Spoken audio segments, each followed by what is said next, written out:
अस्सलाम वालेकुम व्यूवर्स। आज के किचन गार्डनिंग के एपिसोड में हम आपके साथ एक और प्लांट के साथ हाजिर हैं जो जो ग्रीन चिली है। और ग्रीन चिली आपको पता है कि हर घर की रिक्वायरमेंट होती है, हर किचन की रिक्वायरमेंट होती है। तो इसको उगाने के लिए हम आपको सिंपल इसका जो मेथड है वो सिंपल मेथड आपको हम बताएंगे कि किस तरह से इसको आप आसानी से उगा सकते हैं। और घर में हर किचन में आपको पता है कि इसकी ज़रूरत होती है, तो इसे अपने लिए तैयार रखा करें। अभी इसका मौसम तो नहीं आया, अभी सर्दियां हैं, लेकिन मैंने ये सोचा कि इसको हम बीज लगा के तो इसको ग्रीन हाउस के अंदर रख दें। उसका ये फ़ायदा होगा कि जब तक गर्मियां आएंगी और गर्मियों की शुरुआत होंगी, तब तक हमारे प्लांट जो है वो काफ़ी हद तक मेच्योर हो चुके होंगे और फिर वहां से हमें इसकी जो प्रोडक्शन है वो मिलनी शुरू हो जाएगी। तो बजाय इसके कि हम इसे जाके आगे गर्मियों में काश्त करें, तो गर्मियों में घर में गमलों में उगाने के लिए जो पौधे होते हैं वो फिर छोटे होते हैं और वो आगे जब तक वो बड़े होते हैं और मेच्योर होते हैं तो गर्मियां आ चुकी होती हैं, तो अर्ली आपको उसकी जो यील्ड है वो नहीं मिल सकती। तो इस पर्पज़ के लिए अभी हमने आज इसको सेलेक्ट किया है ग्रीन चिली को। तो ये मेरे पास घर में कुछ सिंपल बीज बीज मतलब दड़ा मिर्च जो मार्केट से आपको मिलती है वो पड़ी हुई है, और ये कुछ साबित हरी मिर्चें भी पड़ी हुई हैं। तो ये अच्छी क्वालिटी की मिर्चें हैं। तो मैंने ये सोचा कि हम इसी के अंदर से जो है वो बीज निकाल लें और फिर इसको हम लगाएं और इसी इसी से हम इसको ग्रो करें। तो अभी ये कुछ मिर्चें मैंने निकाल ली हैं और कुछ सीड इनके पहले से निकले पड़े थे। ये देखें, ये इस तरह के इसके सीड होते हैं, तो ये भी हमने इधर ही साइड पे रख लिए हैं अपने पास। और एक हम इसको मिर्च को तोड़ के तो इसके अंदर से हम बीज निकाल लेंगे। थोड़ा सा ये चढ़ती है मिर्चें जो होती हैं, खुश्क मिर्चें चूंकि, तो ये थोड़ा सा तंग भी करती है। लेकिन ये कि आपने जब इसको उगाना है तो फिर जाहिर है कि आपको इसके लिए थोड़ी सी मेहनत और थोड़ी सी आपको ये कुर्बानी देनी पड़ेगी, ये एफर्ट आपको करनी पड़ेगी। तो ये देखिए, ये इस तरह से इसके अंदर जो है ना ये बीज लगे हुए होते हैं। अब जो हमने इसके अंदर से बीज निकाले हैं, देखिए जैसे ये पुराने बीज हमारे पास पड़े हुए ना, तो ये इतने हेल्दी नहीं है। ये ज्यादातर खुश्क हो चुके हैं या इनका कलर चेंज हो चुका है, तो इनको हम नहीं लगाएंगे। तो अभी के लिए जो है ना, हमने इसके अंदर से जो हमने अभी ये चिली जो हमने अभी इसको खोला है, इसको तोड़ा है, तो इसके अंदर जो फ्रेश बीज पड़े हुए हैं हमारे पास, तो ये वो बीज हैं जिनको हम इसमें पॉट में अपने साथ लगाएंगे। और इनसे जो जर्मिनेशन होगी, तो उसके चांसेस ये हैं कि वो जर्मिनेशन जो है ना वो बहुत अच्छी इसकी जर्मिनेशन हो जाएगी हमारे पास। तो ये देखें, ये इसके बीज हैं, ये हमने निकाल लिए हैं। तो इसको ग्रो करने के लिए आपको इसे पानी में ज़्यादा देर भिगोने की ज़रूरत नहीं होती। बस हाथों को जो है वो कोशिश करें कि जब भी आप चिलीज़ को छू रहे हों, चाहे वो ग्रीन है चाहे वो रेड है, तो आप उसको जो है वो हाथ अपने आंखों से दूर रखें, स्किन से दूर रखें, क्योंकि ये फिर इरिटेशन होती है बहुत ज़्यादा। तो यहाँ पे ये देखें, ये हमने बीज अपने पास निकाल लिए हैं और ये देखें ये कितने हेल्दी और फ्रेश बीज हैं। ये जैसे देखें आप क्लोज करके, ये देखें ये बड़े इसके हेल्दी और अच्छे बीज हैं इसके अंदर। अब इसके साथ ही मेरे पास ये एक सिंपल गार्डन सॉइल पड़ी हुई है, सिंपल गार्डन सॉइल है। और इसको ये छोटा एक पॉट है, इसी पॉट के अंदर हमने इसी तरीके से इसको फिल कर देना है। कोई इसके अंदर कोई मुश्किल काम नहीं है। सिंपल सिंपल आसान आसान सादा से इसके इसके टिप्स हैं जिसके साथ आपने इसको ग्रो कराना है। तो ये इसका पॉट जो है, इसको मैंने ये देखिए मिट्टी इसके अंदर मैंने फिल कर दी है। तो ये सिंपल सिंपल इसका तरीका है। ये सिंपल गार्डन सॉइल थी मेरे पास, और वो सिंपल गार्डन सॉइल जो है वो हमने इसके अंदर पॉट के अंदर डाल दी है, और पॉट को हमने उस गार्डन सॉइल के साथ हमने फिल कर दिया है। तो अभी इसी के ऊपर इसको बराबर करेंगे हम, और बराबर करने के बाद हम इसके ऊपर ये बीज जो हैं इनको लगाएंगे, और उसके ऊपर जो है वो हमारे पास ये थोड़ी सी पीट मोस पड़ी हुई है, तो इसी के साथ हमने इसको उगाना है। और ये देखिएगा, ये बड़ा सिंपल है, इसमें कोई मुश्किल चीज़ नहीं है। और जब इसकी जर्मिनेशन हो जाएगी तो आप देखिएगा कि ग्रीन चिलीज जब उगेंगी तो ये आपको जो है ना वो वैसे ही खूबसूरत लगती हैं। छोटी छोटी पौधे जो हैं, गार्डनर जो होते हैं वो वैसे ही छोटे छोटे प्लांट्स जो होते हैं जब जर्मिनेट होते हैं तो उनको बड़ा अच्छा लगता है, और वो खुश होते हैं कि ये हमारे लगाए हुए प्लांट्स जो हैं ये ग्रो कर गए। तो अब ये देखें, ये पॉट सिंपल मैंने इसको इस तरह से फिल कर लिया। इसके अंदर जो है वो इस तरह आपने ऐसे छोटे छोटे, एक आपने इसी तरीके से ऐसे बना लें, ऐसे दायरा बना लें, या आप इसे ऐसे सिंपल इसी तरीके से, कोई कोई मुश्किल काम नहीं है, कुछ भी नहीं करना। ये देखें, ये सिंपली इनको हमने उठाया और इनको हमने इसके अंदर स्प्रेड कर दिया। ये देखें, ये देखें। अब हमारी कोशिश ये है कि ये जितने भी बीज हैं सारे, ये सारे अच्छे से जर्मिनेट कर जाएं। अगर ये सारे अच्छे से जर्मिनेट नहीं भी करेंगे, इसमें से कुछ भी जर्मिनेट कर जाएंगे तो हमारे लिए वो काफ़ी हो जाएंगे। तो इनको इस तरीके से हमने आस्ता से इनको सारे उसमें पॉट में फैला के, तो इनको मिट्टी के अंदर हमने इस तरह हल्का सा इनको हमने मिक्स कर देना। ये देखें जैसे आपको नजर आ रहा है, ये देखें सिंपल। और इस तरह से मिक्स करने के बाद हमने इसके ऊपर इनको ज्यादा दबाना नहीं है, मिट्टी के अंदर सॉइल के अंदर इनको ज्यादा दबाने की जरूरत नहीं है। सिंपल ये पीट मोस जो हमारे पास पड़ी हुई है, ये देखें, इसको हमने इस तरह हाथ के साथ हमने इसके ऊपर स्प्रिंकल करना है, और स्प्रिंकल करके ताकि ये उसके नीचे ये बीज जो छुप जाए। ये हल्की होती है, बहुत लाइट वेट होती है। अगर आपके पास पीट मोस अवेलेबल नहीं है, नर्सरी से मिल जाती है आराम से। ये देखें, मैंने ये इस तरह के एक पैकेट में ली हुई है, ये देखें ये पैकेट है, इसके अंदर ये मैंने ली हुई है। तो अगर आपको नर्सरी से मिल सके तो बहुत अच्छी बात है। अगर आपको ये नहीं मिलती किसी वजह से, तो आप राइस हस्क यूज कर सकते हैं। अगर आप गांव में रहते हैं, आप जो ये गंदम का भूसा होता है, तूड़ी होती है, वो आप यूज कर सकते हैं उसे। लेकिन आप डायरेक्टली इसके ऊपर गिराने की बजाय थोड़ा सा सॉइल के अंदर मिक्स कर लें। लाइक 70-30 की रेशो होनी चाहिए। 30% आपके पास सॉइल और 70% आपके पास राइस हस्क हो जाए या आपके पास व्हीट हस्क हो जाए, उनको मिक्स करें। मिक्स करके और इस तरीके से आप इसको बीजों के ऊपर फैला दें। तो बीज जो है ये छोटे छोटे सीडलिंग होते हैं, इनको ग्रो करने के लिए अगर आप इसके ऊपर बहुत ज्यादा प्रेस करेंगे तो इनके लिए ग्रो करना मुश्किल हो जाएगा। और इसी तरह से ये देखें, ये हमारा पॉट जो है, इसमें हमारी सारी हमने बीज इसके सारे सो कर दिए हैं। और इसके ऊपर जो है वो मैं हमेशा आपसे ये कहता हूँ कि जब भी आप छोटे बीज लगाएं, छोटे सीडलिंग आप इसमें से उगते हैं, इसको आपने पॉट को भर के पानी नहीं देना।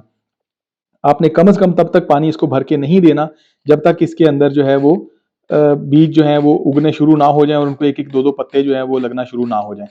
तो सुबह शाम आपने इसी तरीके से आपने इनको पानी देना है। अभी सर्दियां हैं वैसे भी, तो सर्दियों में इसको ज़्यादा पानी की ज़रूरत भी नहीं होगी, तो कई दिन तक ये वैसे ही रहेगा। और मैंने अभी इसको ये सोचा है कि बाहर मेरे पास एक छोटी सी प्लेस है जिसके अंदर हमने वो उसको जो पॉलीथीन शीट है, छोटी सी जगह पे पॉलीथीन शीट के साथ कवर किया हुआ, उसमें 5-6 पॉट और पड़े, तो वहीं पे मैं इसको रख दूंगा जिसमें धूप लगेगी, तो ये इसके अंदर का जो एनवायरनमेंट है वो थोड़ा गर्म रहेगा, क्योंकि ठंडे मौसम में तो ये उगती नहीं है। तो इसको हम वो वाला एनवायरनमेंट देंगे गर्मियों वाला, तो इसमें ये उग जाएगी। तो ये मैंने इसके अंदर ये इसको पानी दे दिया है, और इसी तरह से मैं तकरीबन 2 से 3 दिन के बाद इतना थोड़ा सा पानी जो है वो मैं इसको देता रहूँगा। और उसके बाद जब ये उग जाएंगी और फिर इसको हम जो है वो आगे अगले पॉट्स में मुंतकिल करेंगे। तकरीबन 1 महीना लगेगा। 1 महीने में इसके जो पौधे होंगे, ये उगने में तो 6 से 7 दिन लगेगा, लेकिन 1 महीने के बाद इसके जो पौधे होंगे वो तकरीबन 2 से 3 इंच हाइट के हो जाएंगे और फिर वो लगाने के लिए रेडी होंगे, जिसे हम आगे अगले छोटे पॉट्स में मुंतकिल कर सकते हैं। तो वो जब ये उग जाएगी तो फिर हम उसकी एक दूसरी वीडियो में आपसे मिलेंगे, और तब तक मौसम भी थोड़ा बेहतर हो चुका होगा, तो फिर हम उसे बड़े पॉट्स के अंदर शिफ्ट कर देंगे। तो थैंक यू व्यूवर्स। अभी नेक्स्ट वीडियो में इसके साथ ही मैं आपको दिखाऊंगा जब ये इसके पौधे बड़े हो जाएंगे, तो दूसरी वीडियो जो है वो फिर हम इसके साथ ज्वाइन करेंगे। Welcome back viewers. जैसा कि हमने आपको बताया था, ग्रीन चिलीज हमने सर्दियों में लगाई। अभी मौसम थोड़ा सा बदल गया, फरवरी जो है वो अपने अर्ली स्टार्ट में बड़ा गर्म हो गया मौसम, क्लाइमेट चेंजेस है, मौसम बड़ी तेजी से तब्दील हुआ है। आगे चल के पता नहीं क्या करेगा, इसी तरह से गर्म रहेगा या बिजली की बारिश आ जाएगी, जो एक्सपेक्टेड है पाकिस्तान में कि आ जाएंगे, तो उससे मौसम थोड़ा सा बदल जाएगा। तो हमने लास्ट टाइम आपके साथ ये मेथड शेयर किया था, जिससे हमने ग्रीन चिलीज के जो बीज थे, सीड थे, वो हमने उगाए थे। तो ये हमने इसको इसी तरह ग्रीन हाउस के नीचे रखा हुआ था। अभी मौसम थोड़ा बेहतर हो गया तो मैंने ग्रीन हाउस निकाल दिया। अभी मैंने आज इनको देखा है, तो आप जो ये देखें, ये बड़े अच्छे तरीके से ये ग्रो किए हुए हैं सारे पौधे। और अभी इनको हम जो है वो दूसरे पॉट्स के अंदर इनको हम शिफ्ट करेंगे। इसके ऊपर आप देखें छोटे छोटे कुछ सीडलिंग्स थे, वो मर गए हैं, वो नहीं ग्रो कर सके, थोड़ा सा ग्रो किए हैं या ग्रो करके ख़त्म हो गए। और इसी तरह कुछ बीज जो थे इसके अंदर से वो जर्मिनेट नहीं कर सके। लेकिन ये आप देखें, ये काफ़ी सारे प्लांट्स हैं, ये कोई 7-8-10 प्लांट्स हैं, और ये हमारा काम इनसे हो जाएगा। मेरे पास वैसे भी स्पेस कम है, तो अभी मैं इसमें से 3 से 4 प्लांट्स जो हैं उनको मैं आगे छोटे पॉट्स के अंदर इनको मुंतकिल करूँगा। और जो बाकी वाले प्लांट्स हैं वो अभी फ़िलहाल मेरी रिक्वायरमेंट नहीं है, क्योंकि यहाँ पे आपको पता है शहरों में स्पेस का थोड़ा सा इशू होता है। तो अभी इनको हम जो है वो अभी ये पॉट मेरे पास पड़े हुए हैं, तो मैं आपको दिखाता हूँ कि कैसे उन पॉट्स को हमने पहले फिल करना है, और फिर उन पॉट्स के अंदर जो है हम इसको जो ये छोटे प्लांट्स हैं इनको हम एक एक करके अलग अलग एक एक पॉट के अंदर हम इनको ट्रांसप्लांट करते जाएंगे। तो ये अभी आपको मैं साथ साथ दिखाता हूँ कि कैसे हमने इनको जो है वो पॉट्स के अंदर इनको हमने फिल करना है। तो ये मेरे पास देखें, ये 3 पॉट पड़े हुए हैं, ये देखें छोटे छोटे पॉट्स हैं इसी साइज़ के तकरीबन, और इसी के अंदर जो है वो हमने इनको हमने ट्रांसप्लांट करना है। और इनको फिल अप करने के लिए आप ये देखिए कि कोई बड़ा मेथड नहीं है, सिंपल काम है। सिंपल गार्डन सॉइल मेरे पास मिक्स गार्डन सॉइल पड़ी हुई है, जिसमें थोड़ी सी कंपोस्ट ऑलरेडी मिक्स की हुई है, और थोड़ी सी वर्मी कंपोस्ट जो है वो बाद में हम उसके ऊपर ऐड करेंगे। तो इनको पॉट्स को हम एक दफ़ा फिल कर लेते हैं, इसी गार्डन सॉइल के साथ, सिंपल गार्डन सॉइल के साथ, और ये वर्मी कंपोस्ट जैसे मैंने आपको बताया था, ये मैंने आपको साथ इसके दिखा दी है। तो इन पॉट्स को हम एक एक करके इन सब को फिल करते हैं, और इसी में से फिर एक एक पौधा जो है वो निकाल के, जो इसमें से हेल्दी अच्छा पौधा है वो निकाल के फिर हम इन पॉट्स के अंदर जो है उसको हम ट्रांसप्लांट कर देंगे। तो चलिए अब इसको एक एक करके हम इन पॉट्स को हम इसको फिल कर लेते हैं। तो ये एक पॉट है मेरे पास, इसको मैंने पहले फिल कर लिया। ये देखें, इसी तरह नॉर्मल सिंपल गार्डन सॉइल जो है उसको हमने इस पॉट के अंदर इसको हमने फिल कर देना है, ये छोटे पॉट के अंदर। और इसके बाद जो है वो इसको जब ये इतना फिल हो जाए ऊपर इस तरीके से जैसे आप देख रहे हैं, तो अभी इसके ऊपर हमने थोड़ी सी जो है वो जो वर्मी कंपोस्ट है वो हम इसके ऊपर डालेंगे। और फिर मैं आपको बताऊंगा कि इसको आपने देखें, इसको पूरे पॉट के अंदर आपने मिक्स नहीं करना। इसको जो है वो इतनी वर्मी कंपोस्ट इसके ऊपर मैंने डाली है। आप कोई भी खाद, पत्तों की खाद, कोई भी खाद अगर आपके पास है, आप वो उसको इस्तेमाल कर सकते हैं। और इसको इस तरह ऊपर की सॉइल में इसको ऐसे स्लाइटली हमने थोड़ा थोड़ा करके इसको हमने ऊपर की सॉइल के अंदर इसको हमने मिक्स कर देना। तो इसका फ़ायदा ये होता है कि ये पूरी मिट्टी के अंदर, सॉइल के अंदर इसको मिक्स करने की हमें ज़रूरत नहीं होती। जब हम इसे ऊपर से पानी देते हैं भर के, तो इसके जो न्यूट्रिएंट्स हैं वो नीचे की तरफ ट्रैवल करते हैं। तो ये देखिए, ये तीनों पॉट्स जो हैं ये हमने इनको फिल कर लिया है, और इसी तरह से हमने ऊपर इसके वर्मी कंपोस्ट जो है वो ऊपर की सतह पे हमने थोड़ी सी इसके अंदर मिक्स कर दी है। तो अभी ये जो चिलीज़ हैं, ये छोटे प्लांट हैं, इसमें से 3 सेहतमंद जो बड़े प्लांट्स हैं वो मैं इसमें से निकालूंगा, और वो निकाल के हम इसके अंदर मुंतकिल करेंगे। तो उसको निकालने का जो प्रोसेस है, जो तरीक़ाकार है, वो मैं आपको बता देता हूँ। ये देखें, इसको सिंपली आपने ना ऐसे उंगलियों की मदद से ऐसे पौधों को डैमेज किए बगैर ऐसे रखना है इसके ऊपर अपने हाथ को, इस तरीके से, और इसको आपने उल्टा कर लेना है। कुछ लोग काटते हैं इसको, प्लास्टिक के डब्बे को। आपको काटने की ज़रूरत नहीं है प्लास्टिक पॉट को। आप ऐसे इसको रखें, और ऐसे आप इसको स्लोली ऊपर से ऐसे हल्का हल्का आप इसको टैप करें। बस आपने ध्यान में ये रखना है कि जब भी आपने इनको, छोटे प्लांट्स को इस तरह के पॉट्स में से आपने बाहर निकालना हो, तो उस वक्त आपने इसको जो है वो थोड़ी देर पहले इसको पानी आपने देना है, कुछ 1-2 घंटे पहले, ताकि ये निकालने आसानी से निकल आए। अगर ज़्यादा खुश्क होगा तो फिर ये आसानी से नहीं निकलेगा। अभी हम देखें, हमने इसको थोड़ा थोड़ा ऐसे ऐसे हमने इसको टैप किया था, तो अभी आप देखें ये पूरा ऊपर निकल गया, और ये नीचे जो प्लांट्स हैं ये पूरे के पूरे हमारे पास बच गए इसी तरह से। तो हमने कोशिश ये करनी है कि इनकी जड़ों को कम से कम हवा लगे, और ये नीचे गार्डन सॉइल है, ऊपर इसके पीट मॉस है, तो कोशिश हम ये करेंगे कि कम से कम हवा लगे, और उसके साथ ही हम इसको जो है वो यहाँ पे अंदर ट्रांसफ़र कर लें। तो ये हमने इसको हम अभी इसी तरह रखते हैं, और यहाँ पे जो है वो हम इसको लगाने के लिए इसमें थोड़ी सी स्पेस बनाते हैं मिट्टी को साइड पे करते हुए। तो ये इस तरीके से हमने इसमें पॉट में थोड़ी सी स्पेस बनानी है। ये मेरे पास एक नाइफ है, इसकी मदद से जो है वो मैं कोशिश ये करूँगा कि मैं इसको मिट्टी समेत इसको ऐसे निकालूं कि ये डैमेज ना हो, इसकी रूट्स जो है ना वो डैमेज ना हो, और इसको हवा ना लगे तो बेहतर है। वैसे ये मिर्चों की जो पनीरी होती है, इसको हवा भी लग जाए तो कोई मसला नहीं होता, इसको वैसे भी निकाल के रखा हुआ होता है बाहर, तो ये चल जाती हैं। लेकिन इस तरीके से क्या होगा कि आपका जो प्लांट है वो जो इसका ट्रांसप्लांट शॉक होता है उसमें नहीं जाएगा, क्योंकि वो अपनी सॉइल के अंदर एज इट इज़ जो है वो अगले पॉट के अंदर शिफ्ट हो जाएगा, और इसको जो है वो कोई ट्रांसप्लांट शॉक जो है वो इसको नहीं पहुंचेगा, और ये कमज़ोर नहीं होगा। तो ये देखें, इस तरीके से हमने इसको बाहर निकाला।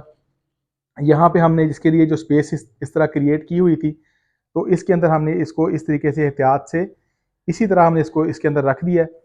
तो और इस तरह से इसको हमने मिट्टी को बराबर करके इसके साथ, तो इसको हल्का सा हमने प्रेस कर देना। तो ये देखें, ये हमारा प्लांट जो है ये इसके अंदर बड़े अच्छे तरीके से ट्रांसफ़र हो गया। बाकी जो दोनों प्लांट्स हैं वो भी हम इसी तरीके से ट्रांसफ़र कर लेते हैं। ये देखें, ये इसके अंदर मैंने वो वर्मी कंपोस्ट ऊपर डाली हुई है, तो इसको हमने इसी तरह से थोड़ा थोड़ा ऊपर वाली जो सॉइल है उसी के अंदर हमने मिक्स करना है।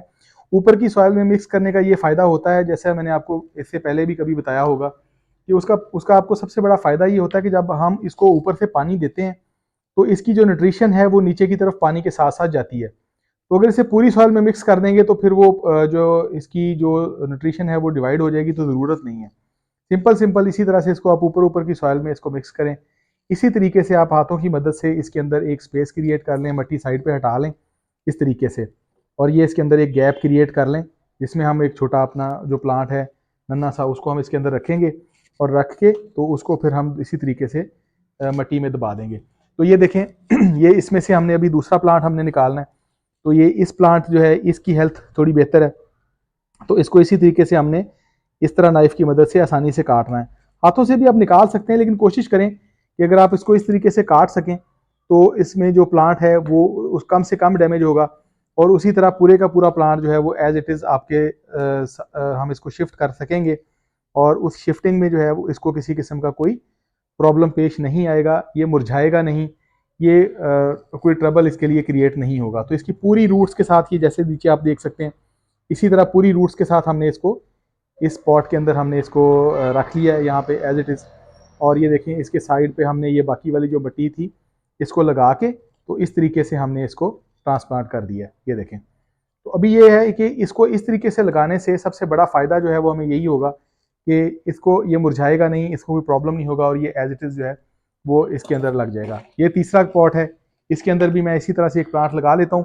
3-4 प्लांट्स जो हैं वो मेरी रिक्वायरमेंट है, इससे ज़्यादा मेरे पास स्पेस भी नहीं है। तो बाकी के जो प्लांट्स हैं ये हम कैमरामैन से पूछते हैं, अगर इनको ज़रूरत है तो ये ले लें, अगर इनको ज़रूरत नहीं है तो हम कोई 1-2 नेबर्स हमारे हैं वो भी किचन गार्डनिंग करते हैं तो मैं उनको ये गिफ्ट कर दूंगा, ये मेरी ज़रूरत नहीं है। तो ये 3 जो प्लांट्स हैं ये मैंने इस तरह से लगाने हैं। इसी तरीके से ये देखें, अगर आप थोड़ा सा वक्त मुझे दें तो ये देखें, ये इसको हमने इस तरह से मिक्स किया है, इसको फिर हमने इसी तरीके से इसको इस तरह साइड पे कर लिया है। ये देखें मिट्टी को। अब तेज़ मेथड में आपको समझाता हूँ, क्योंकि अब आप समझ चुके हैं, अब आपको डिटेल में बताने की ज़रूरत नहीं है। और यहाँ से हमने इसी तरीके से एक और जो हेल्दी प्लांट है, ये देखें, ये प्लांट मुझे थोड़ा सा हेल्दी मालूम होता है, तो ये देखें एज इट इज़ हमने इसको यहाँ से निकाला। ये देखें इसी तरह मिट्टी समेत। अब इसके साथ मिट्टी थोड़ी सी ज़्यादा है तो ये हमें ये नहीं चाहिए, तो थोड़ी थोड़ी मिट्टी साइड से हम इसको हटा देते हैं इस तरह से, ताकि ये हमारे छोटे पॉट के अंदर जो है ना ईजिली फिक्स हो जाए। ये इसने बड़ी अच्छी रूट से देखें इसकी ग्रो की हुई है। ये देखें, हमने इसको कुछ भी नहीं किया, हमने इसे छेड़ा नहीं है, और हमने इसको एज इट इज़ जो है वो यहाँ पे हमने इस पॉट के अंदर इसी तरीके से हमने इसको जो है ना, ये देखें, ये हमने इसको शिफ्ट कर लिया ये। और अभी चूंकि मैंने आपको जैसे पहले बताया था कि रात के वक्त में मौसम बहुत ठंडा है और दिन के टाइम में गर्मी हो जाती है, तो दिन में हम इसकी पॉलीथीन शीट हटा दिया करेंगे, रात को अभी हम इसको कुछ हफ्ते के लिए कवर रखेंगे ताकि ये थोड़ा ग्रो कर जाएं। नेक्स्ट मंथ जो है, जब मार्च स्टार्ट हो जाएगा तो फिर हम इसके ऊपर से पॉलीथीन शीट हटा देंगे, और फिर जब ये बड़े हो जाएंगे पौधे इसके, थोड़े से इसके साथ एक आध मिर्च लग जाएगी, तो फिर हम इसे जो है वो बड़े पॉट के अंदर हम इसे शिफ्ट कर देंगे। तो अभी ये देखें, ये हमारे पास लग के ये सारे जो प्लांट्स हैं ये रेडी हो चुके हैं। तो इनको अब इस वक्त जो हमने पानी इनको देना है वो हमें शावर से देने की ज़रूरत नहीं है, क्योंकि ये सारी जो सॉइल थी ये खुश्क थी। तो ये मेरे पास पानी पड़ा हुआ है छोटी बॉटल में, तो ये मैं पानी जो है इनको इस तरह से एक दफ़ा इनको इस तरह से भर के पानी में दे दूंगा, तो ये इनके लिए काफ़ी होगा। अभी मौसम ठंडा है, अभी इतना इशू नहीं है। तो ये देखें, ये एक दफ़ा इसको भर के पानी दे दूंगा। इसके बाद पानी आपने इसको उस वक्त देना है जब इसकी सॉइल जो है वो अच्छे से ड्राई हो जाए। तो 2 से 3 दिन के बाद, 4 दिन के बाद इसको पानी की ज़रूरत पड़ेगी। जब गर्मियाँ आएंगी फिर हम इन पॉट्स, जब तक ये प्लांट हमारे बड़े हो चुके होंगे, इनके साथ एक आध चिली लग चुकी होगी, तो फिर हम इनको जो है वो बड़े पॉट्स के अंदर ट्रांसफ़र करेंगे। और उस वक्त मैं ये कोशिश करूँगा कि मैं इनको टेराकोटा के जो मिट्टी के पॉट्स होते हैं, मिट्टी के गमले होते हैं बड़े 12 इंच वाले या 10 इंच वाले, उसके अंदर शिफ्ट करूँ, क्योंकि गर्मियों में जो प्लास्टिक के पॉट्स हैं ये ठीक नहीं रहते। इस तरह के प्लांट्स के लिए गर्म हो जाते हैं साइडें इसकी, और इसकी जड़ें जो है वो गल जाती हैं, या ये बहुत अच्छे तरीके से थ्राइव नहीं करते। तो मिट्टी के टेराकोटा के जो पॉट्स हैं उसके अंदर ये अच्छे तरीके से थ्राइव करते हैं। तो नेक्स्ट वीडियो में इसको हम डे लाइट में किसी वक्त जब ये बड़े हो जाएंगे प्लांट्स, नहीं तो ये व्यूवर्स देखें, ये हमारे तीनों छोटे प्लांट्स जो हैं ये रेडी हैं। तो अभी इनको फर्दर ग्रो करने में 2 से 3 महीने लगेंगे। तो आज की वीडियो को अब हम यहीं पे एंड करते हैं, और जब ये थोड़े बड़े हो जाएंगे 2 से 3 महीने के बाद, जब इनके ऊपर मिर्चें लगना शुरू हो जाएंगी, फिर हम इनको बड़े पॉट में शिफ्ट करेंगे, और वो एक नेक्स्ट वीडियो के अंदर मैं आपको उसकी डिटेल्स भी बताऊंगा। तो आज के लिए इतना ही। अगर आपने हमारे चैनल को लाइक और सब्सक्राइब नहीं किया तो लाइक और सब्सक्राइब कर लें। बहुत शुक्रिया।